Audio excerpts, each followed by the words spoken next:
Hey, what's up, guys? This is your girl Coco, and I want to welcome you to another episode of Kiki with Coco. And if you are new to the show, just to give you a synopsis of what the show is about, pretty much just life in general with the emphasis on relationships. I have my friends come in the show, and we basically just Kiki about whatever the topic of the show is for the day. And today we're talking about mental health and how relationships can affect your mental health. And I have with me today my friend Toya, and I met her a few years ago at another friend's wedding. And like literally, I met her the one time and we added each other on social media, and she's been super dope. She's big on mental health, and as am I. I don't speak about it as much, but I just know in my personal journey, like my mental health has been something that, I have to work on constantly. And so, Toya, you just want to go ahead and introduce yourself? Hi, yes, thank you, Coco. I thank you for having me on this platform. My name is Toya. I am very serious about mental health. Of course, I've been through my own struggles, my own journey, and for a long time, I thought it was better to keep my mental health concerns to myself. I didn't want to talk about it in public. I didn't want to post about it. I always wanted to be, fun and light, which is also my personality. But on the other side of that, a lot of times I was just hiding and masking and trying to deal with things on my own, things that I didn't know how to deal with. So I went through a very tragic situation, of course, in a toxic relationship. And it forced me into being more open to mental health. So from that,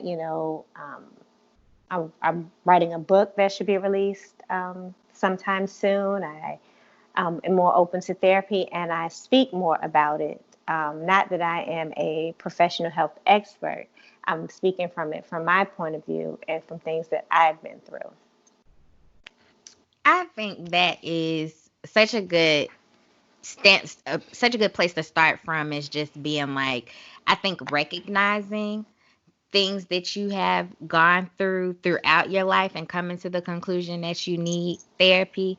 And even while in therapy, like you may go for a certain situation, but of course, they always want to help you get to the understanding of how you got to this place. And so, of course, you start to reflect back on like things like how you grew up, what is a normal reality for you, and sometimes those can be a little skewed. I agree. I completely agree. Prior to growing up, if I'm being honest, I grew up in a pretty rough area, small town, very urban. Our community definitely does not look to therapy as an option. We do sports, we hurt ourselves, we go to the doctor for that. Um, we have some underlying issue, we get a prescription, we take a prescription for that. But as far as our mental health, we're just like, oh, it's okay. Oh, get over it. Oh, Mhm. it's never addressed. And so, I mean, unfortunately, I was thrown into a tragic situation, but it forced me to be more open to, um, being more open about mental health. I mean, we can go into, of course, what it was, but of course, it was a relationship. I was Mhm. in a place where, I met a guy that, I had known him, but we never dated. We got serious, and what I thought was great. I felt like for the first time, someone took care of me. Growing up, I felt kind of um, disregarded, not by just relationships, but in life, period. Mhm. How I grew up in the household, I had to, I had a single, well, I grew up with my grandmother, but, it was a single family income and she had to work. So we had Yeah. to figure it out. And, you know, children can take it different. And for me, I felt a little neglected, not from her, but you see some people around you doing different, or you think they're doing something different. So, it kind of stuck with me from my childhood. And then when I got older, you know, you do different things in life, and then I meet this guy who's totally taking care of me, taking care of the bills, teaching me things about life, and I'm like, this is great. Yeah. And then he cheats, and then comes the abuse, and not just physical but emotional, sexual abuse.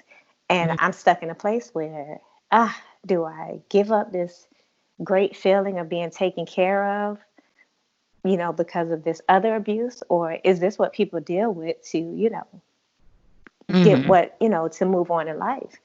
And, Yeah. he proposed, it was public, and I was like, no, I'm going to make this work. And the abuse just got worse, which just shows, if you're not in a good place mentally, you can't be in a good place with anybody else, Mhm. especially a romantic relationship. And that's what happened with me. So for me, when I think about how I grew up, my mom and my stepdad separated when I was 11, but I still saw him every day after they separated. So it wasn't like they separated and then we just never heard from him again, or whatever. So he was still present in my life.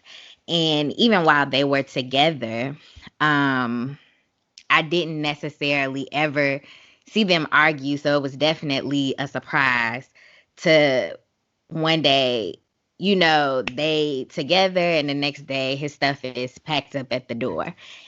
And Mm, then, like, for the majority of my life before I left home, I lived with my grandmother. And I'm going to preface this and say, I know my mother loved me dearly, unconditionally, mm-hmm, but just her work schedule and how the career at the time that she was doing, it didn't allow us to live with her full time. So it was like we would stay with my grandmother or my dad during the week, and then on the weekend stay with my mom.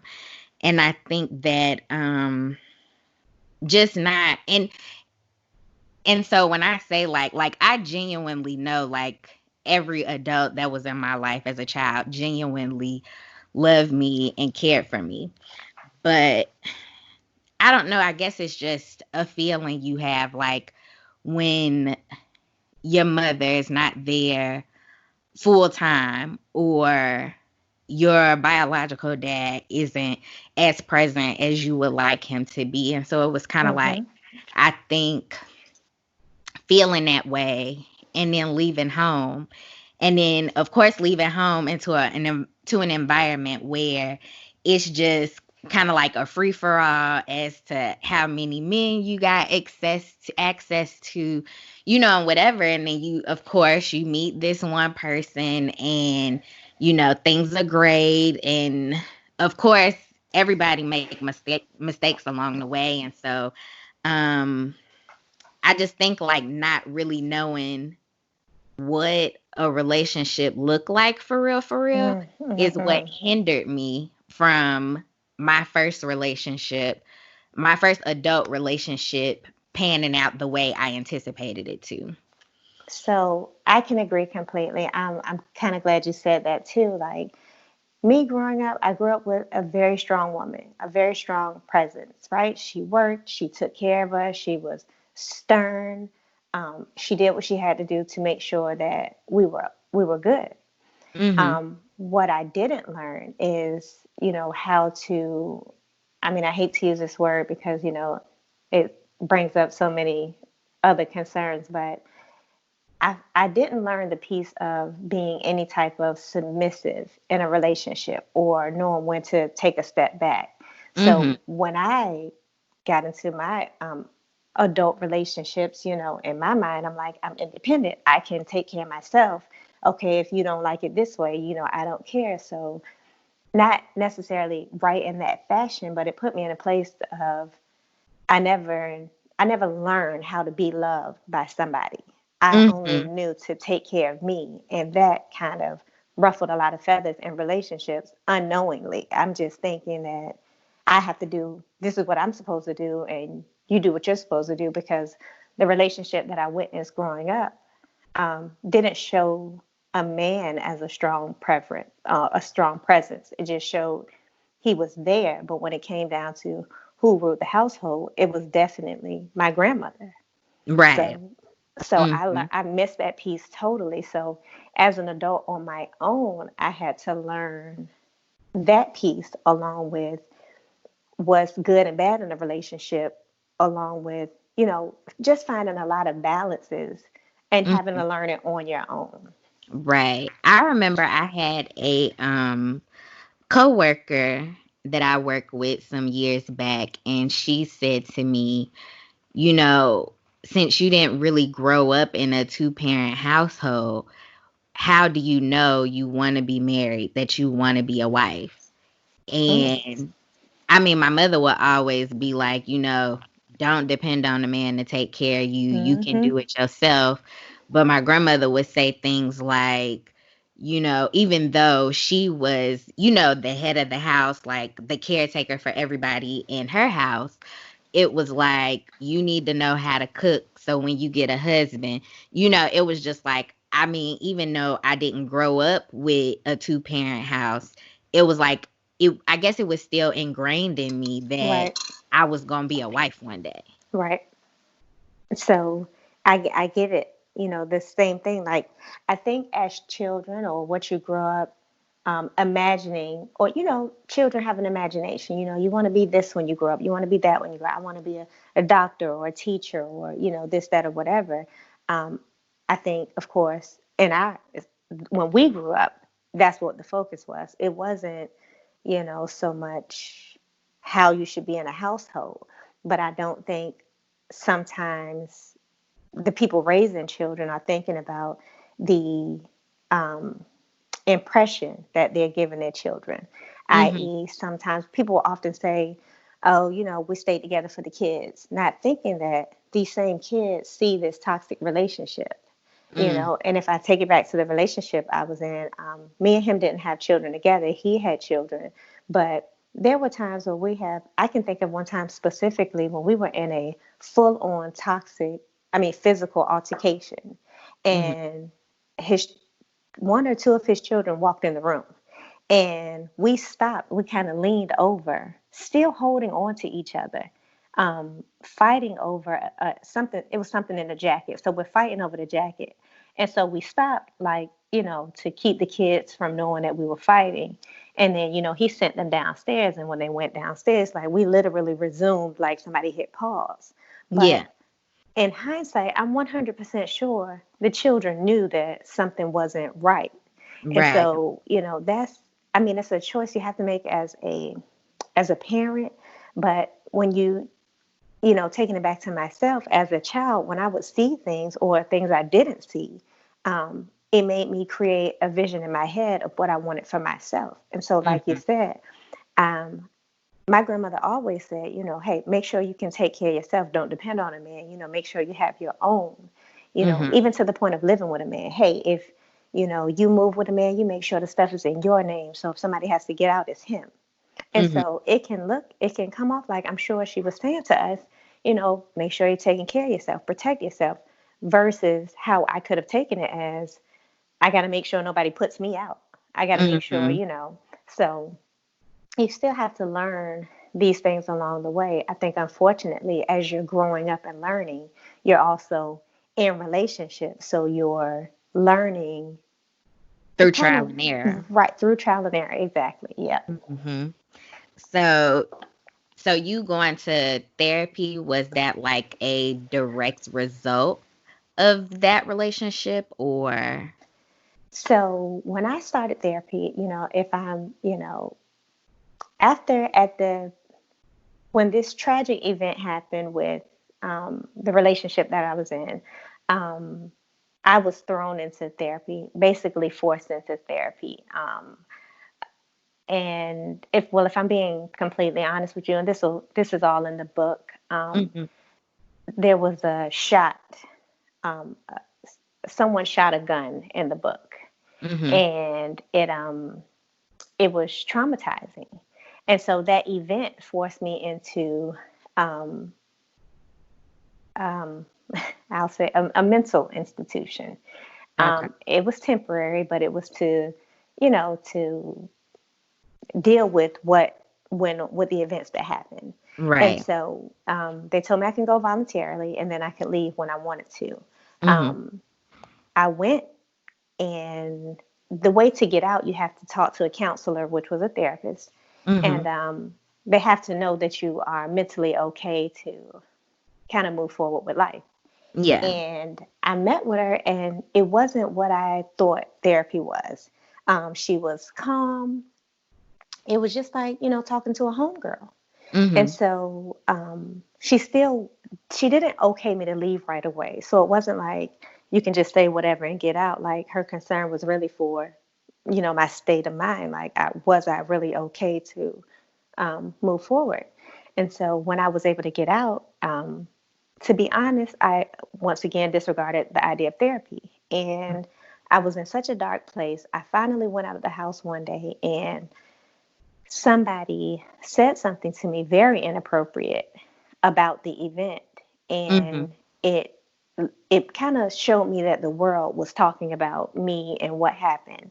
And so I went back to my mother's house, which is where I was at the time, and I was bawling.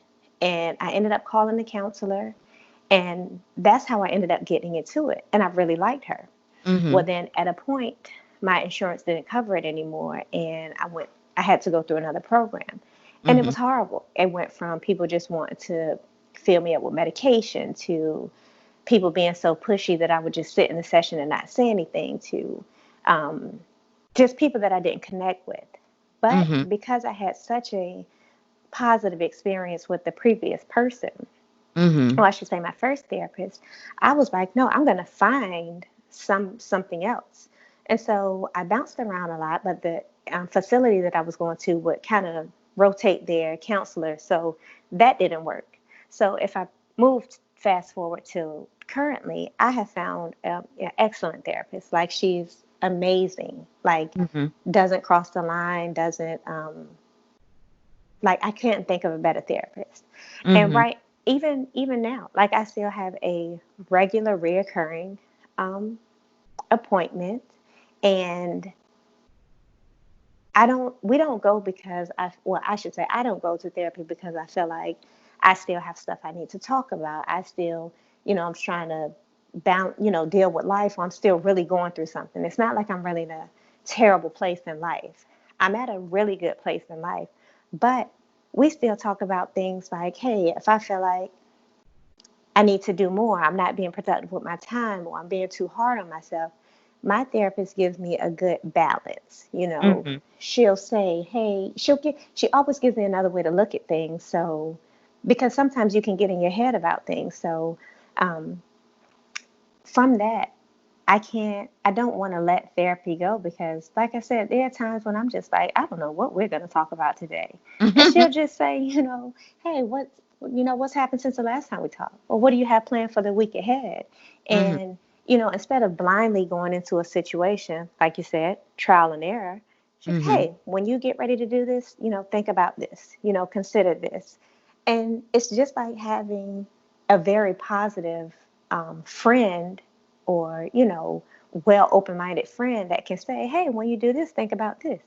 Mhm. And you receive that information, so it keeps you at a good balance. It keeps your mind open. It also keeps you from, if you've been traumatized like I am, um, it prepares you for other options that could come, versus thinking that I'm going into this thing like this, not knowing that this other thing may pop up.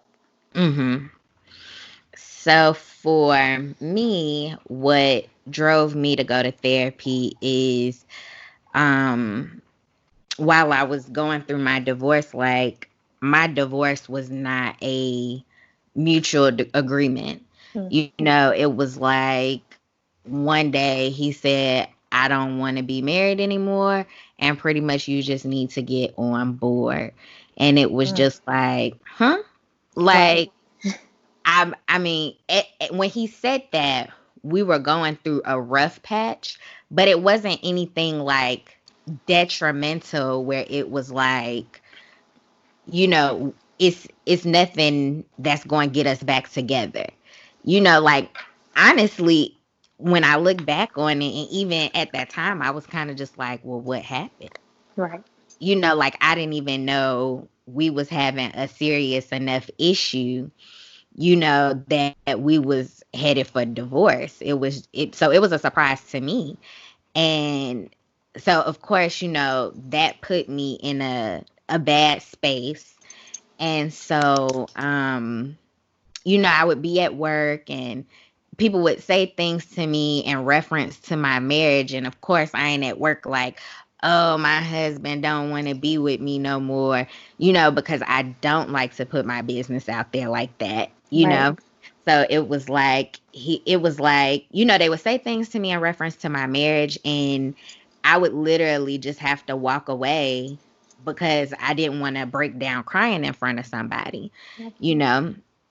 And I think one day, but of course, I had people I trusted at work to talk about it with, and it would just be like, I think I would be gone for long periods of time just trying to talk through my emotions. And one day my supervisor said to me like, hey, where do you be at? He's like, I'm looking for you, and you're gone for long periods of time. Nobody knows where you are. And of course I had to tell him like, what the situation was. And so, of course, he immediately reacted and was like, we need to get you to somebody to talk to. And when I went to, so he took me to like a chaplain. And, I'm telling the chaplain, and the chaplain is like, well, we're going to pray that he has a change of heart. But if, he doesn't change his mind, you need to be okay with moving on. And I'm like, what? Right. That's the advice you gonna get? What? Like you not going to try and be like, do you want to try and get in for some couples therapy? Like, that's all you got for me? And Mhm. so it kind of turned me off to the situation. And then as time progressed, and I think because we were both in church heavily, and so I had a church home, but then once we got married, I switched to going to his church home. And so I'm not sure if you're familiar with like how churches work, but they kind of put you in like groups so that you Mhm. have like a deacon or somebody that you're in close communication with. They Right. check on you, things like that. And so just so happened one of the deacons called me one day and was like, how is everything going with you guys? Whatever, whatever. And I was just like, we going through a rough patch, but if somebody could just reach out to him and see how he's doing, whatever, whatever. And he was kind of like he didn't want to overstep his bounds, and it's just like, well, just like you call me to see how I'm doing, you can call him and see how he doing. Right. I'm not asking you to intervene and be like, whatever. Right. And so then it was just like I was still close with my pastor from my church home. And so I went to see him and I asked, I told him about the situation, and everybody's response was the same. Pretty much like, we can help you, but we can't make him do anything. And so we can help you work on you. And that was just not the response I was looking for. I was really looking for it, just like everybody was there, in our business about getting married. I Mhm. was wanting somebody to intervene and be like, let us help y'all work through this. And that wasn't the case. And so it had kind of pushed me back from going to church, but I still knew I needed to talk to somebody. Mhm. And whether I think at the point I decided to go to therapy, it was like I knew I needed to talk to somebody for my own sanity Right. because we still lived together. So it was like I still saw him every day. Um, and I still had to go to work, but I had to function. I couldn't be at work just distraught. And so it was like I need a way to fix me. And, so I decided to go to therapy, and I got it right the first try. And I don't necessarily know if it was because I was just super open to the process, but, you know, therapy was really helpful to me to move past that. And of course, for my marriage, I was in therapy for maybe about a year and a half. And then after I got past that, um, and I felt like I had fully moved on from like after the divorce and, all of that. I thought I was good. And then this past year, I started back going to therapy. And so when I started therapy, the therapist and I were doing, face to face counseling. But after I left, I didn't necessarily want to try and look for a new therapist. So I reached out to him and asked him, would he be okay doing over the phone therapy? And he said, yeah. And so, we worked together for about 6 months. And so now I realized that, like you said, I don't necessarily have to go because I'm having an issue or life is about to end, but for maintenance, like Right. Hmm. just to make sure I'm still on the up and up, like on a good path, you know. And being in therapy definitely helped me to see um my self-worth, because when I met my ex-husband, I don't think my self-esteem was very high. And not that I ever felt like I was unattractive, but I think it was just, I feel like I took a series of L's, and the guys that I was seeing, it would just be like they would literally just ghost me. And it'd be like, well, what happened? And they wouldn't answer phones or text messages to give a response. And so, it really made me feel like it was something about me that was, pushing them away. And so when I met my ex-husband, it was kind of like he stepped in and he was all about me and, all about us being together. And then, I mean, we had a few hiccups before we got married, but, we pushed through and we got married. And then it was like shortly after we got married, something had clicked in him, and it was just like, all right, we married now. We ain't got to do shit your way no more. Like, it's my way or the highway. Right. And it So, was just like, what? which is a problem I have as well. So, to pull in the relationship and therapy also, like for me, um, after, you kind of be in and out of so many failed relationships, and I've been in a few serious Mm-hmm. relationships that didn't end well, or I stayed when I should have just left because somewhere in my mind I'm like, no, we can really make it work. I'm very Mm-hmm. open and honest. I sit and I talk about, hey, this is what's going on, um, and it doesn't get better. After, at a point, it was like what's wrong with me? Like, what am I doing? Like, and I'm not the run a guy down and see what's in his phone, or where are you, or if they say they're I going ain't out, either. And so after a while, somebody jokingly said, and I'm sure it was a joke, but it kind of set with me, and they're like, well, maybe you should be, and maybe they wouldn't have a chance to do this and that. And I'm like, in my mind, I know that's not what I should have to do to make a relationship work, because if you're in a relationship, right, it should be both people having a mutual interest in making this Mm-hmm. work, not one person trying to make it work and the other person just doing whatever. And Yeah. so there was a point where, even knowing that I'm so open to therapy, my closest friends asked me. She said, you know, why haven't you been to therapy, or when are you going to get back into your counseling? And I'm just like, I don't want to right now. And when she Mm-hmm. asked why, I was honest with her. And I said, I feel like, I'm at such a fragile point that if I'm forced to have to deal with my feelings, I'm going to break. So I'd rather just deal with my job and, have to worry about the things I have to worry about. But I didn't want to deal with my emotions, how I Right. feel. I felt like I didn't have time to be broken. And of course, she looked at me like I grew a third eye, but you don't know. You don't know until you know. Like for me, I have, even, as a child, I never learned to deal with my emotions. Like even when I would go and get like vaccines, Mhm. I would, hey, don't cry, don't cry. And, people can say that to their child just thinking that, just to keep them from like overreacting. Mhm. But for me, it kind of spilled over into a don't react, don't react, don't react. And it wasn't just that, that's just an example. But whenever something would happen, I never had a point to express myself or let my feelings out. So I I grew into an adult that just didn't. I think growing up, a lot of us don't have the option Mm-hmm. to express ourselves.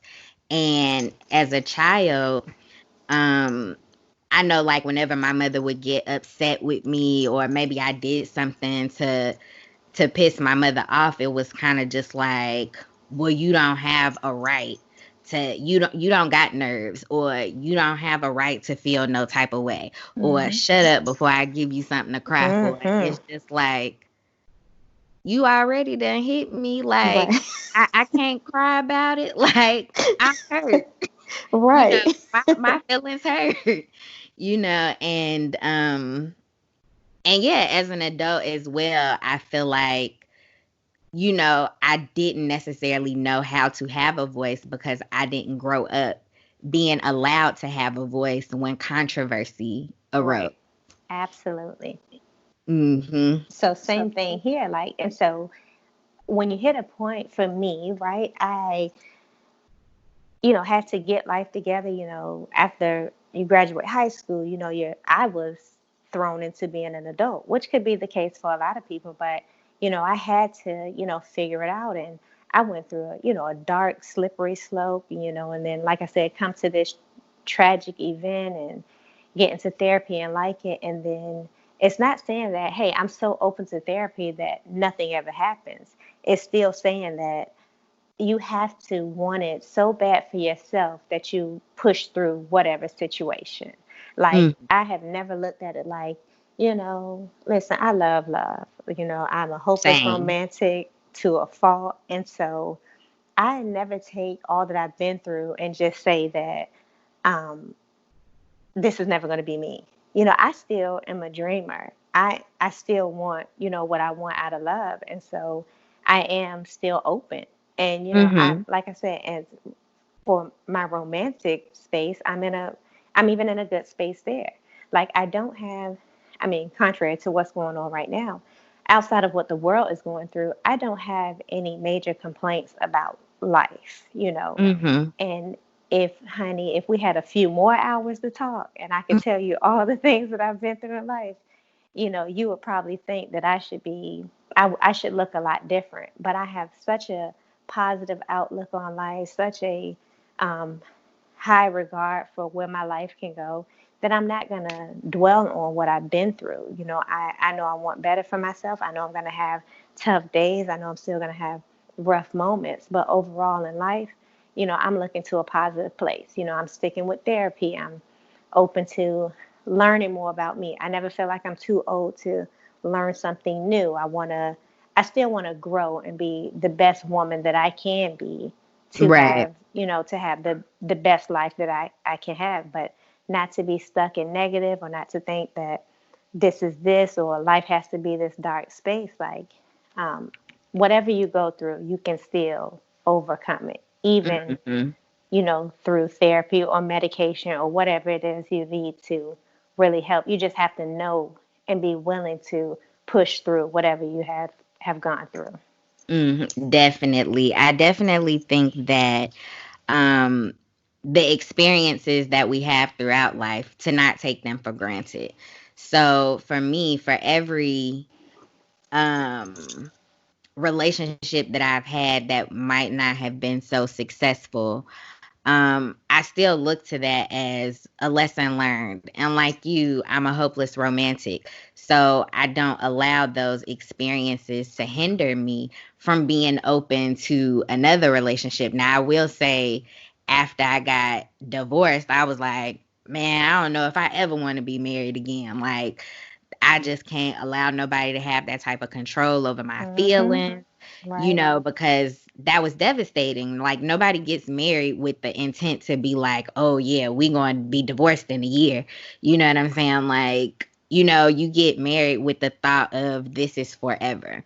Right. So, so after that, I was a little on the nah, I'm good. And my grandma, like, she would at the time she was like maybe 97, and she was like, "Well, if you never get married, that's okay, but you should have a companion." Mm-hmm. And that's how my grandmother was. Like, my grandmother got divorced and she never got married again, but she did have a companion. And he was around, while I was around, like when I came into this world or whatever. So, I experienced what their relationship, by the time I came around, their relationship was shot. But they was still companions, and just seeing how they interacted with each other now is funny. um but when he passed away, like, that was the only person that he wanted to see, when he was, dying, and they hadn't been together in shit probably over 40 years. Oh, wow. But he loved my grandma, and vice versa. um but yeah, she told me, she was like, if you never get married again, it's okay to have a companion. And I was okay with that for a bit. But and I'm not saying you gotta be married to have kids. I don't, in this day and age, I don't think it's necessarily a right or a wrong way to bring children into this world. But at this point in my life, I'm just like, I have waited so long that I still refuse to just be a baby mama. Listen, and I get it too. Like you said, it's tough at this point. I'm, later in my 30s. I'm still open to, marriage and children, Hmm. however that comes. And like you said, I'm not over here like waited, I'll say I'm 38, 38 years to be like, oh, let's just have a kid. And I can't say how many times I've been approached with, oh, you don't have any children? Oh, let me give you one. Like, it's not like, I'm just out here just searching for, a donor. I still have, to your grandmother's point, I want what I want. If you Exactly. want a companion, great. If you want, the spouse and the kids, great. It's you getting to a point where you're comfortable enough to say, what I want is this and that's it. Now for me, I want I want a life partner. I want life to go great with me and somebody else. Not saying that it's always going to be, but I want us to be on enough of a same page that, you know, um, we can function in life without constantly bumping heads. Hmm. So, like you said, it's really no right or wrong to how you bring a child into this world. So, if I'm in a situation and we happen to create a child, I just don't want it to be like, oh, we have a kid now, so now we have to do this and we have to do this. Like, I want you to be with me because you want to be with me. Exactly. But I would love for us to, have a be moving towards marriage, Hmm. before kids come in. I don't want it to be, oh, well, this happened, so now let's make it work. Like, even if you were to get pregnant prior to, like, I don't want to feel like, oh, well, we're just making it work because this. Um, Right. but My again, sentiments exactly. right, because it's not like we're children or we don't know what we want, or we're desperate to make whatever situation work. But I don't believe there's a time limit that you can put on love or life or children.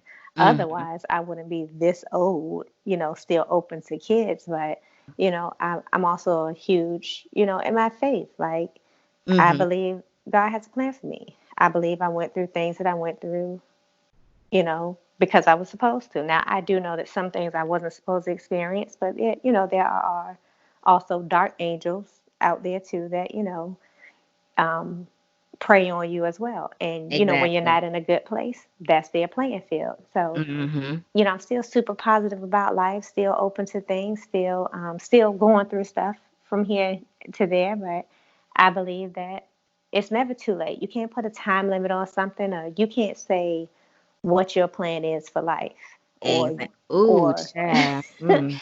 or somebody else can't tell you how it's supposed to work. Like, you have to Yeah. be so comfortable with yourself that you know what's for you is for you. Exactly. And I mean, of course, I've had men be like, oh, let me give you a baby. And it's just like, Right. no, no, no. And then I've had men be like, oh, you over. Because I think when I first turned 30, this one guy was like, you 30 years old and you ain't got no kids? What's wrong with you? What's wrong with you? And I I was like, hate that. what's wrong with me? I was like, I thought I was being responsible. The hell? Like, I'm like, I didn't know something had to be wrong with me because I consciously made an effort not to have a child. You know what I'm saying? Like, I just want the circumstances to be right. Now, Right. just because I get married don't necessarily mean it's gonna work out. Absolutely. But I feel like if I were to have a child in that marriage, we didn't go into it like, oh shit, we pregnant, now we gotta get married. Or, it like I went into the situation like we're married, let's have a baby together. Like this is something we mutually want, Right. you know? And if it don't work out, then that's what it is. But we didn't go into it with the intent that it wasn't gonna work out. Right. Or just So playing around or trying to get to know, you know each other enough to know that you have the same, goals or long yeah. term, same Mhm. idea. Exactly. And so I know you mentioned the book. Um, and we've talked about how therapy has pretty much brought us to more stable, frames of mental health now. So, do you want to talk a little bit about the book that you are writing? Yes, yes, yes, absolutely. So the book was actually supposed to be released the end of last year. Unfortunately, I had a very rough patch. I had a health situation and it put me into a very dark place, and I just couldn't focus on anything. So I've Mm-hmm. gotten back on track. My goal is to have it released by the summer. The name of the book is Finding Your Happiness by Latoya Blanchard, me. It shows what looked to be a very, what could have been a great relationship.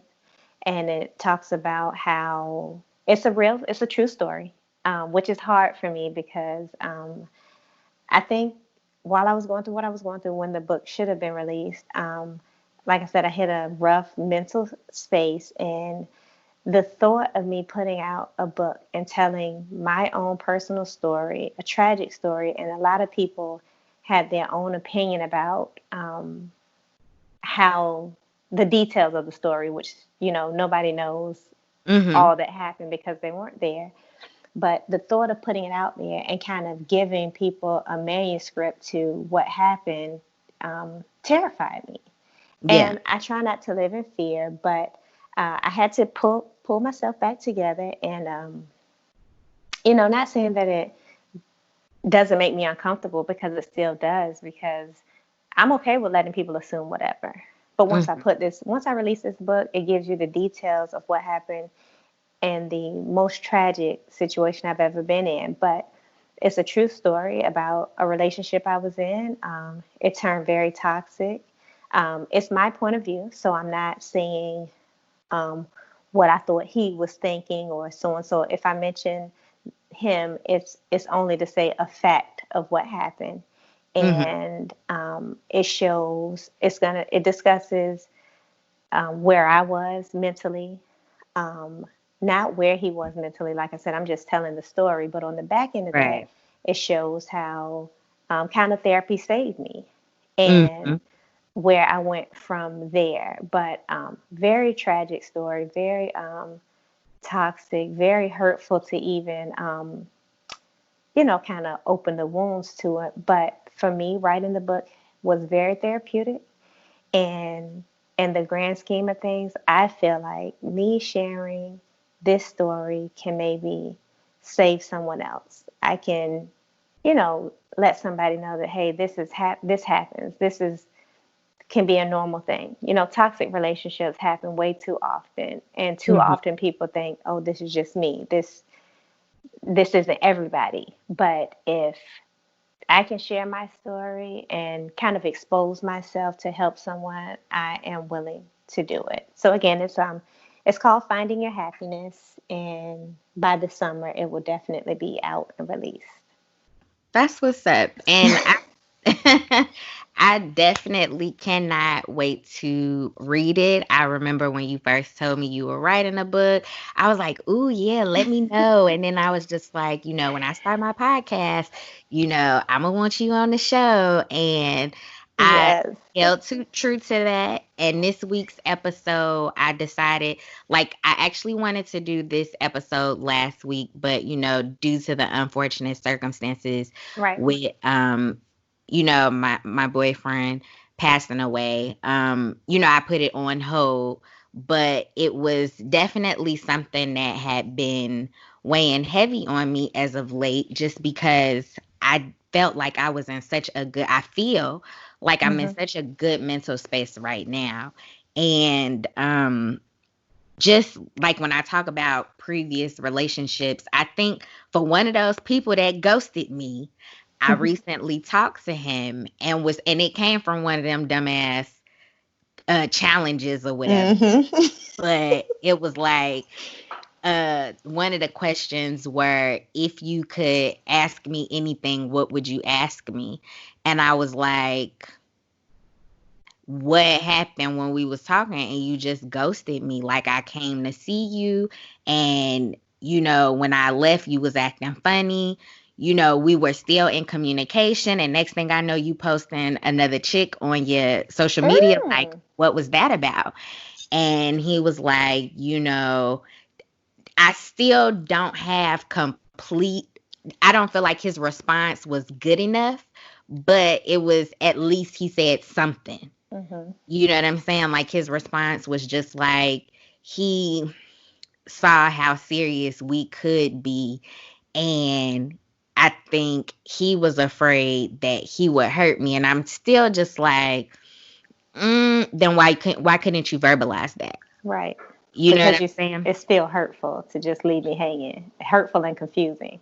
Exactly. But it was just like, well, I cannot say that is not what the real truth is, or if that is the truth, but if that's what you telling me, I can at least accept that now because I'm past it. But Hmm. it was still a hurtful experience for me to go through. You know what I'm saying? And after having that conversation with him, it really just made me see, like, where I was at mentally when I met him, and probably why I was in that mental space prior to him, and then the time frame, cuz I think after me and him talked, I it was like another year, a little over a year. Yeah, it was like a little over a year later that I met my ex-husband. And I just think, like I said, from that situation and some stuff previously, it just put me in a bad mental space about just myself. Right. Not feeling like I wasn't good enough for to be in a relationship with or whatever. So honestly, when he came along, like my ex-husband, like I was definitely just thinking like, oh, here's somebody that don't got all this baggage, but Hmm. then, or is not making this relationship difficult. Because Right. that was the main thing. Like, it didn't feel difficult initially. And then later on, it got difficult. But, just like I said, not knowing what a good relationship really looked like.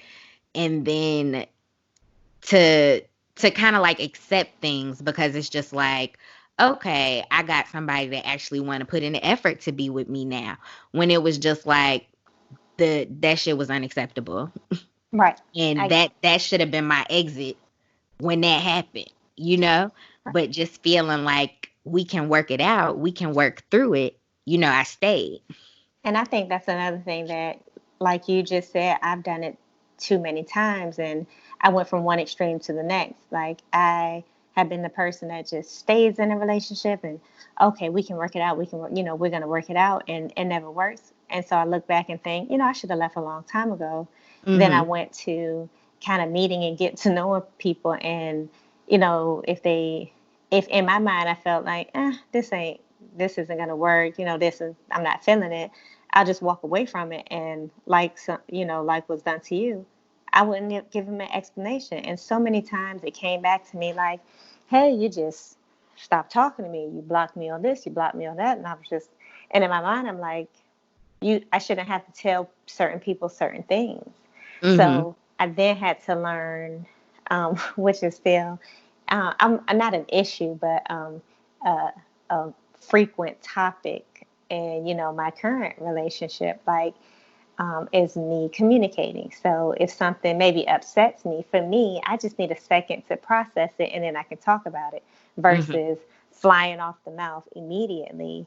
Um, but with him, he's like, huge communicator, just, soon as something he feels the kind of way, he talks about it right then. So I had to tell him, listen, I don't function the way you do, and vice versa. So we both have to be patient. Like, if you want to blurt out whatever you're feeling right now, and I'm not in a headspace to uh, to discuss Receive it, it. Mhm. right? You have to give me a second. I'm not, but I'm verbalizing enough to say that I need a minute.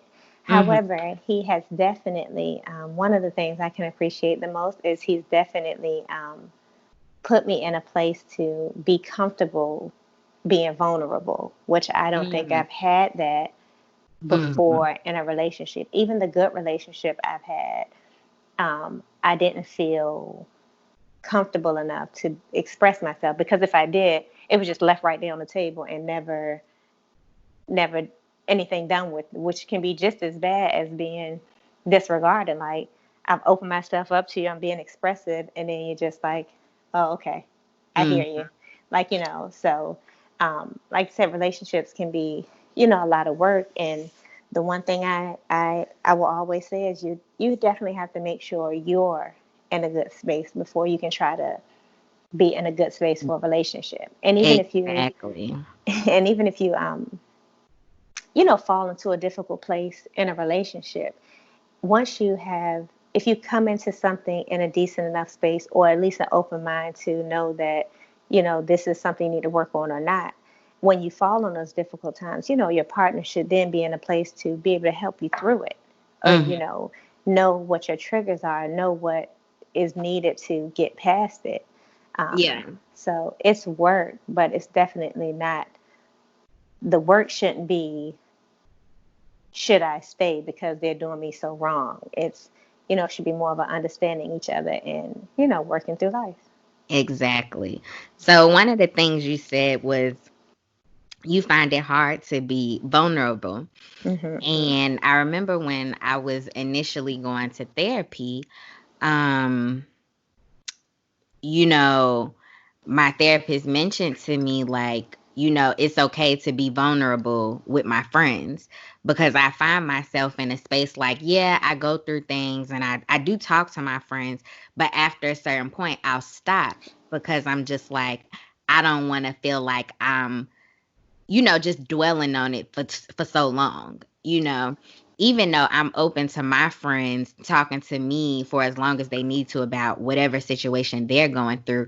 I feel like I'm a burden if I, you know, allow myself to be vulnerable for too long. But he was like, that's okay. He's like, of course you don't want to do overkill, but if these are people that you're close with, then you should be okay. It should be okay for you to be vulnerable with them versus you like waiting.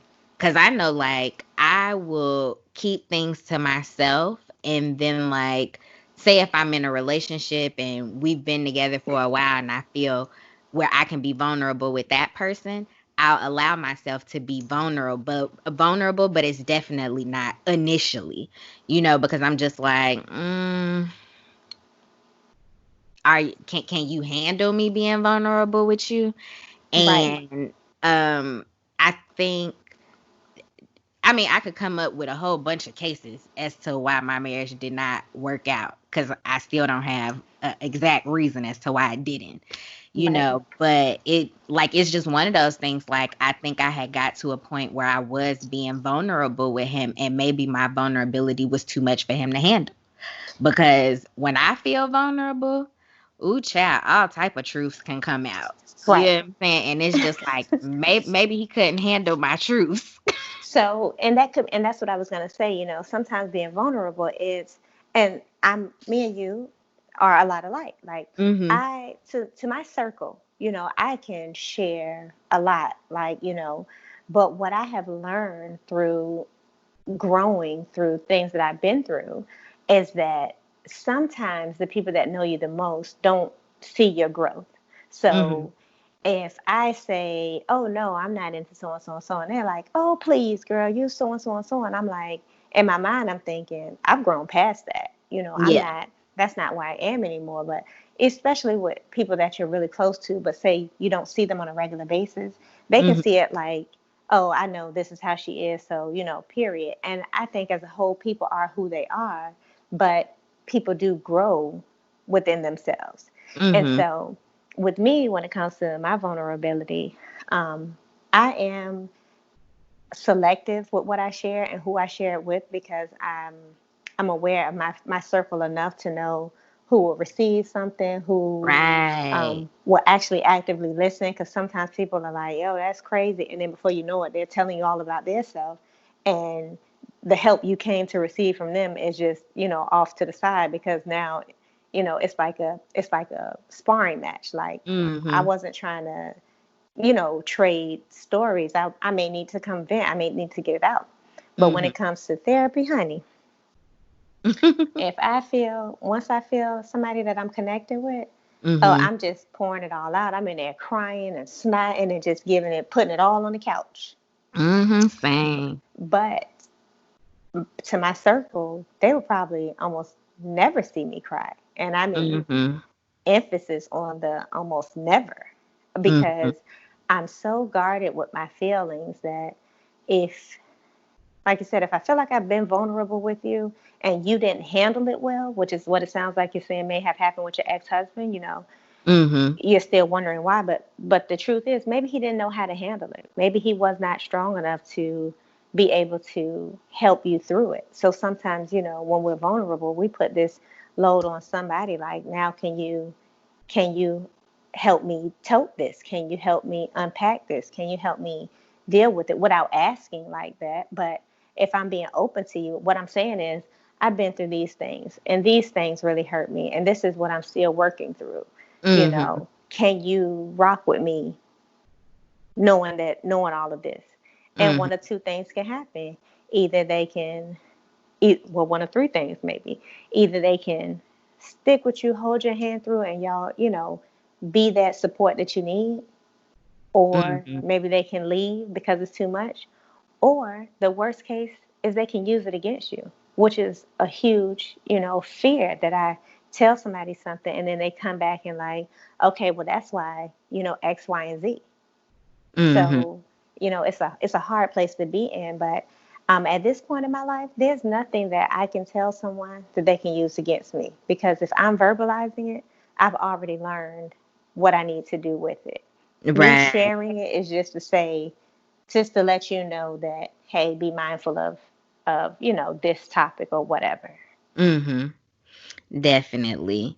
So, so throughout therapy, they try and help you find ways to cope, or they give you homework, you know what I'm saying, to help you move past whatever the situation that you're trying to get past. Hmm. And I know some of the things that I had to learn how to do was to date myself. Um, like it be okay for me to go and sit and have coffee by myself, Absolutely. or go to the movies by myself, go to dinner by myself. So I had to that was some homework that I had while I was in therapy to learn how to do, was to, date myself.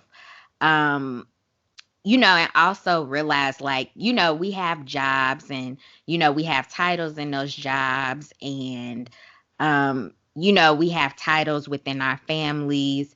And it was it really he really made me like look at myself and be like, who am I? Who Mhm. am I outside of this person at my job? Or who am I outside of being this person's daughter? You know what I'm saying? And so, and it's hard because you kind of just sit there and you be like, well, I mean, but I am these things, Right. but those are not the things that define you. Right. And so that was a hard lesson, a hard homework assignment that I had to do. Because with relationships, a part of the reason, one of the reasons that people stay in relationships is companionship. Hmm. And I think it's companionship, financial stability, and I forget what the other one is. I can't think of it right now, but sorry, to touch on companionship. Sometimes we just stick in a relationship because, I don't want to be by myself. I stayed with somebody because I was like, look, we really travel well together. Hmm. And but you're not happy in a relationship. You just don't want to miss that thing. So I'm glad you mentioned that too, because the way the thing that helped me kind of the most to get myself back out of the house after I dealt with such a tragic situation Hmm. was um, I used to, like you said, date myself. I would go to like sushi bars and watch them roll. I would sit at the bar and Hmm. watch them roll just to kind of entertain myself. I would take myself to a movie. I would, take myself for tea and maybe just sit, in a coffee shop and read a book. Hmm. Um, Once you learn, and this is what I tell people even to this day, I don't need to be with anybody. Um, I enjoy my own company so much that I will not stay Child, in a child. relationship Say that. just because I want some company. Like, I Exactly. know how Like to I entertain know me. this quarantine is probably killing folks to Right, be in the house by themselves. But when I say I be up in here, I just be enjoying my little time, my space, and I just be happy. Like, even though I was in a long distance relationship, like we talked every day, but I like the fact that, we didn't have to be up under each other 24/7. hmm, You know what I'm saying? That, we had our times to talk and we had times that we didn't. And I knew when we wasn't talking, I didn't have to worry about my TV shows being interrupted or whatever I was doing being interrupted because it's like, oh, I got to talk to him, or we got to go meet up. It was just like we talk when we talk. We was actually in the process of, well, I was gonna go see him Memorial Day because I was going to be in the States. And then, it was like we were actually making plans. right, We was planning on driving to Scotland and, just really making plans for the next few months. And I enjoyed that. right. It Like was like, building up. yeah, like I had something to look forward to versus it being like it wasn't getting running, the newness of it wasn't getting run in the ground. Right. And so, I get that too. Like, you don't have to, I don't think people are willing to build and work on a relationship too often. Like, Hmm. people are, like I said, so scared that if I don't do this, and that I'm glad I mentioned that too, because people are too afraid to be honest with what they want or what their expectations are in a relationship. Like you said, you can say, it's okay, we can be long distance, we can see each other whenever, we can, we can make time, we can be apart without the fear that something else is going to happen. Yeah. Versus what people will do is just be like, oh no, we have to be around each other, we have to talk all day, we have to this, because people are going to do whatever they want to do anyway. So if Hmm. somebody's going to step out and do something different, it's going to happen whether you're watching or not. So Exactly. I'd rather enjoy whatever time we have, together, or whatever time we're spending together, whether it's together on the phone or whatever, not stressing versus sitting in my head like, what if it's this? What if it's that? What is this? Like, I don't want to worry about that. If whatever, Exactly. if something's going to come up, it's going to come up. And I don't have to, beat myself up in the process, because all I'm doing is wasting the good time that I could have. So, Hmm. and that's we cause too much of our own stress unnecessarily. Like, you're sitting Definitely. there worried about the what if when you can be enjoying the moment right now. Hmm. Now, quarantine kind of sucked a little bit. Like, I am a homebody, I like my own space, but I do like the option to do something. Yeah, this And is so, true. so I did take a little stumble, being quarantined. But I got back real quick. I just had to change my routine. I work out in the house. I have to make sure that I log off of my work computer at a certain time, because at a point I was working like 12 hours a day, because I'm like, I'm gonna just get this last thing done. Yeah. So I had to get a balance. I still, get up in the morning, take a shower, even though I'm just putting pajamas back on, but, to keep in some type of routine, because that affects your mental health too. So, Yes. that was a slight concern with a lot of people that reach out to me about, mental health concerns. I'm like, you have to keep that brain moving. You have to, you know, go for a walk, even if it's in the neighborhood, because that's okay to walk, and just keep your distance from people. But sometimes you do need to change that scenery, because if you sit in the same room every day, your brain is never going to know when to turn off or turn on, certain Mhm. things. So, like you said, now I absolutely enjoy the quarantine, the being in the house. I'm working on so many projects, but I have to prioritize them too, because that had got to a point where it was running all over the place. But Yeah. like I said, once you learn yourself and appreciate yourself, you will never stay with somebody else just for companionship. Exactly. Yes. Yes. I refuse to be with anybody just for the sake of being like I'm in a relationship. Yep. You know what Or I'm just to saying? say, we've been together 12 years. So what? How many of those 12 years were good? All history Exactly. isn't good history. Mm-hmm. And that's not to say like, every day of your relationship is gonna be peaches and cream, but Right. it's just when you do have those rough days, if y'all have a strong enough foundation, like you can work through them. Right. You know what I'm saying? But it's because you both choose to Yep. actively work on it. And to me, that's that's one of the most important things that I have found that I need in a relationship. Now, I'm not saying I want somebody to get in the ring and fight with me, but Hmm. I need to know we in this together. Right. Which was something I didn't have in my marriage. It was just like when he was like, it's done, it was done. Wasn't no working out, wasn't no, you know what I'm saying? It was just like, it's over.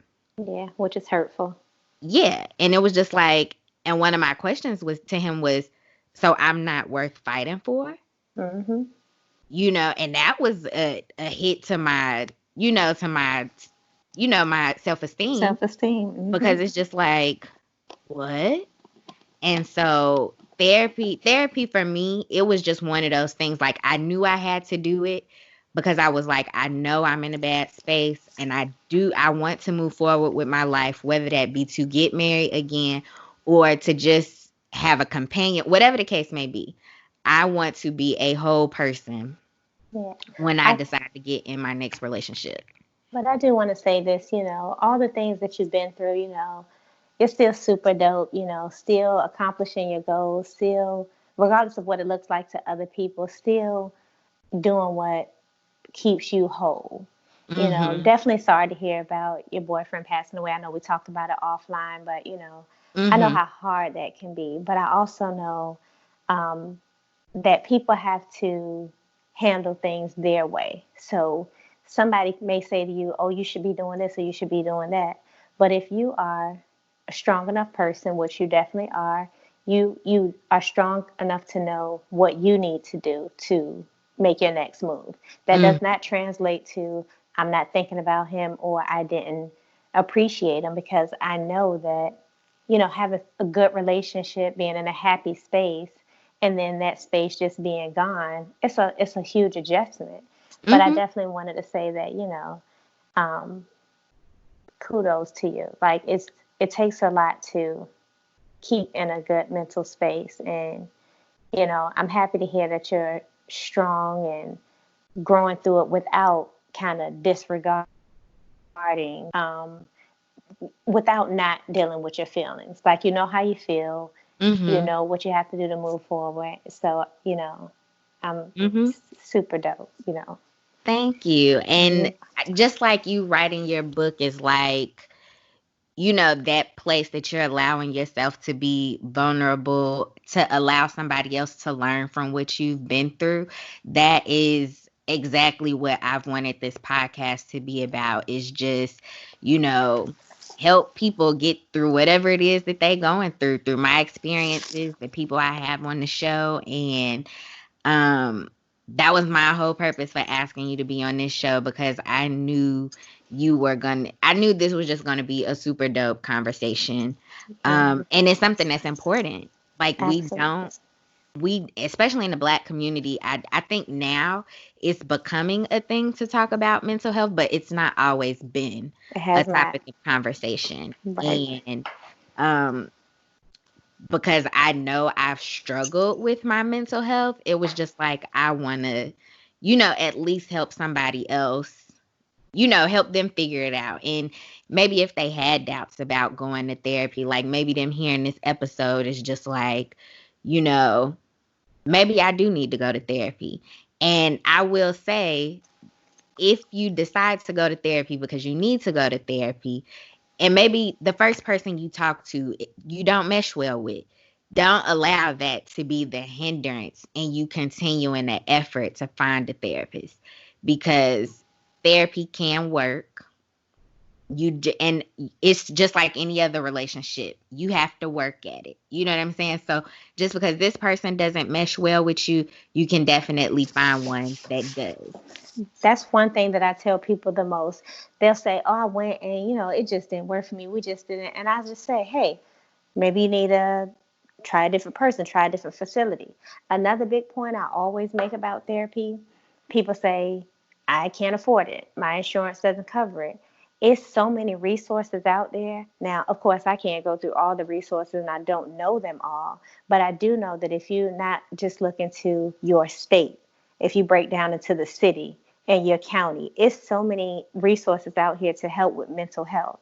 And that doesn't just translate to a payment plan. Some of them have, a different, like I said, a different facility you can go through, a different program that you can go through. Some programs are covered, like I said, in your county only. Hey, if you live in this county, so and so and so. You just, like I said, you have to want it so bad that you will do the work to find out the resources that you need. Exactly. Yeah. And I think we've all had some trauma in life, whether it Mm-hmm. be trauma from being a child, trauma as a teenager, trauma as an adult. We all have things that we have to work through.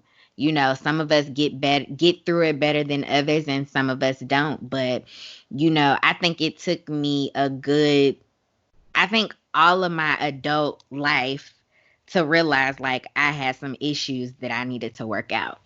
Same here. It took me to being, you know, like I said, in my 30s to realize that the way I go about things is not right, which is to just put it away and move on.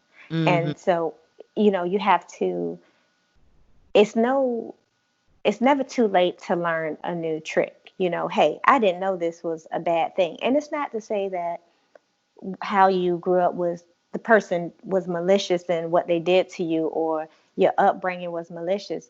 Some people can be quote unquote brought up the right way, right? Have Hmm. all the resources, but the way they receive it may not be right. Some Right. things could happen to a person that nobody knows about. Or like I said, nothing can happen to a person at all. They just feel like there was something missing. So sometimes you just need an outside, non-biased opinion to just say, "Hey, did you look at it this way? Did you see it this way?" Because sometimes a Hmm. friend can give you some advice, and you're like, "Man, she tripping. I'll talk to her later." Or Yeah. your boyfriend is like, "Yeah, I'm not trying to hear that." But maybe if you hear something from some outside source, maybe something will click that, hey, let me look at it different. But when you're Yeah. open to therapy and other ways to manage life, like you get a different outlook on things. Like I said, I've been through, I mean, a ton of things in life. Hmm. And I'm still, still learning and growing, but I definitely do not look like what I've been through. You sure don't, child. You sure do not. Like, I think Toya is just so beautiful Oh, inside and out, thank and you. she definitely do not wear, the things that she's been through on her sleeve, and I think that's awesome. I can say the same thing for you, honey. When I heard that, you were getting divorced, I was like, what? And because, like I said, through social media, not saying that everybody just portrays a perfect life, but you may have your social media for a different platform. But Mhm. then you also have people that will tell every piece of their business on social media, Mm. and so you don't know how to handle it. But, as I look at, like, even when I learned that it was your boyfriend that passed away, I just made the assumption that, okay, someone she knew passed away. My heart still hurts for you, but I Mhm. had no idea because, sometimes, especially as women, not taking anything away from men, but sometimes with women, we have to keep rolling with the punches because women usually hold, the household together. So Yeah. we're used to working on everything else and kind of not always taking care of ourselves. But, you know, when you see what people, when you hear what people go through versus what they're portraying, it's commendable. Not Mhm. that you're ignoring what you've been through, but it takes a super strong, super dope person to do that. And I feel like that's definitely who you are. Like, I see your story and I'm watching and I'm like, man, I listen to your podcast. I'm like, man, she's super positive. And I'm very ambitious. I throw ideas out at myself all the time. I don't get back to all of them. But then when I Mhm. see women like you, that's like, I remember you said you were working to do a podcast. I'm like, yeah, I would love to be on it. Mhm. And I'm thinking I would love to get into something like that. And then to see it sometime later come through, I'm like, that's dope. So, And I yeah. mean, it was definite. I think I said this a few times on the show. Like, it was definitely scary, to start it because it's just like, well, what if people don't like it, And I just had to get out of my head, like, everybody is not going to like what you put out there. Hmm. Everyone is not gonna like your point of view, but that's just it. It's my point of view. It's Right. how I see things, and if you like it, you like it. And if you don't, like, that's fine too. Same thing with my book. Like, I Mhm. was in my head so much, like, what if I really put my business out there and, the book doesn't sell? But then I had to come back to myself and say, I'm not writing the book to become financially stable. I'm writing the book really to help others in my same situation, Mhm. to, help maybe that young girl that thinks, she doesn't have it so great growing up. Let me stick with this guy that's taking care of me. Because Mhm. that's kind of the basis of the story. Not that that's why I was with him, but he put me in such a position to be taken care of that I totally lost myself. Mhm. So when I thought, if I put this book out there, I'm telling my business, I mean, straight from the horse's mouth. What if they don't like it? Now, in my mind, I was like, now I've done all of this for nothing. But then, like you Yeah. said, I had to reel it back in. Look, I'm doing this for different reasons. It's therapeutic to write it, to get it out, to, release all of that had been festering in me. And then for Mhm. somebody else to read it and say, man, it's not just me. I'm not the only one that's been through this. I can get past this too. I can Yeah. overcome this. And of course, I have other books to come. I'm going to write 4 books in total. And they're Ooh, exciting. all true stories, all on mental health. So, again, I'm a very private, very personal person, but, when I talk to people and they hear what I've been through or hear my story, they're like, man, and people used to say all the time, you should write a book. That should be a movie. And so finding your happiness will also be a movie. So, Okay, girl.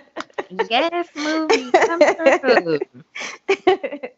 so, for the sake of, it's not, our story may not be for us. It may be that we were strong enough to take it on and we need to share it to help somebody else. So, um, I think when a part of this mental health journey, I've also been trying to figure out, like, what exactly is my purpose. Hmm. And it was prophesied to me that um I would be a teacher and people would basically want to listen to the things that I had to say. And of course, my intent is to be a teacher, principal, whatever at some point in my life. But I just really outside of that, I couldn't figure out, what it was that would have people feeling like I'm teaching them, or whatever. Mm-hmm. And I think the more, like, every time I do a new episode, I figure out, like, I find so much more out about myself. And this is definitely one of those platforms that could be, in accordance with that prophecy. And Absolutely. I wholeheartedly believe that, this is definitely, uh, just him ordering my steps. Absolutely. This is another platform. Teaching doesn't have to be in a classroom to children. Like I Mm-hmm. said, 38 years old, I still have things I need to learn. You Mm-hmm. know, I still, so if I can, listen to a podcast or somebody turns on your podcast and they hear you, talking about relationships, on whatever aspect of the relationship it is, that's still you teaching. That's still you, putting this word out there for people to learn. Mm-hmm. Like, that's beautiful. Like, you know, I have, um, I have, been read. I have well, he's not my direct friend, but he's a prophet, and he's told me several times that, I need to put this book out. Hey, why isn't this book out? And he may not know that it's not out yet, but he'll constantly tell me that the Lord told me to, tell my story. Now, a number of other things, and it always gives me a warm and fuzzy because I'm like, Toya, just do it. Just, stop making excuses. Stop, this and that. So, you have to appreciate a good word and Mm-hmm. being directed in the direction you're supposed to move in. Like, I'm proud of you, girl. Thank you. Same. Like, I support, like, I will support anybody I come in contact with. And I'm definitely appreciative that I've met you. Um, Likewise. I think what you're doing is super dope. I think that, like I said, because of life in general, people can relate to some of the things that you've been through. And I think it's amazing that you put this story out there. And I definitely appreciate you coming on to my show, talking with me, sharing, what your book is about. So I hope that you guys, like, I'll add her Instagram information into the show description, and I would definitely say follow her. She posts some super dope things every day about mental health. If you just kind of need a reminder about some things that you can do, like, she posts stuff. So go check her out, be on the lookout for her book. It's going to be super dope. It's called Finding Your Happy, right? Yes, finding your happiness. Yes. So Finding Your Happiness. So be on the lookout for that. And, as always, I appreciate you guys tuning in. If you guys have any questions, comments, or feedback, you can email me at kikiandwithcocopod@gmail.com, or you can hit the email button on my Instagram. It'll come to my email. Again, I appreciate you for coming on the show, and Thank you thanks for for having tuning me. in, guys. Bye.